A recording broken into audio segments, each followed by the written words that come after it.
сәлеметсіңдер ме балалар? Бүгін әдебиеттік оқу 12-ші сабақ. Бүгінгі тақырып альбомдағы суреттер.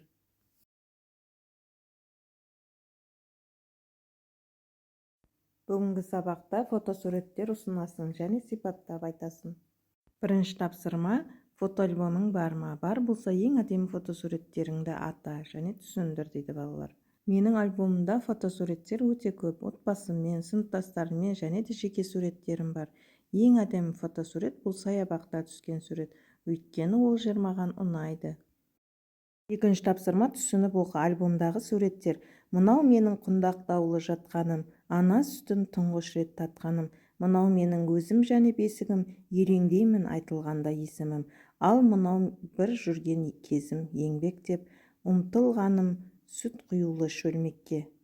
Мынау енді тәй-тәй басып жүргенім, мынау анам, оң жағымда тұр менің. Сондай толып жатыр сәттерім, ойыншықтар, түйе, сиыр, ат керім. Бүгін емес ертеңімді уайымдап, келешекке қойдым орын дайындап. Онда былай жазылады: Марстан қайтқан қазақ ғарышкері арыстан. Дәл осылай өсіреді мен елім, дәл осылай боларыма сенемін. Қадыр Мырзали. Үшінші тапсырма: фотоальбомыңнан өлең жолдарына сәйкес келетін фотосуреттерді таңда, ақынша сипаттап айт. Мынау менің алғашқы мектепке барғаным, мынау анам, сол жағымда тұр менің. Төртінші тапсырма: өз бетіңше басқа фотосуреттерің туралы да әңгімеле дейді. Менің фотоальбомымда медаль алған суретім де бар. Ол медальді жарысқа қатысқаным үшін берді. Бесінші тапсырма: өлеңді екі бөлікке бөл. Әр бөлікке ат ойластыр. Бірінші бөлім балалық шақ, екінші бөлім болашаққа қадам деп қойсақ болады екен балалар.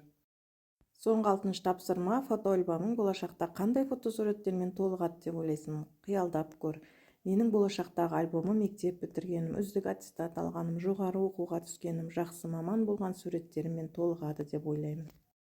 Балалар, бүгінгі сабақ аяқталды. Келесі сабақта кездескенше сау болыңдар. Каналға тіркеліп лайк басуды ұмытпаңдар.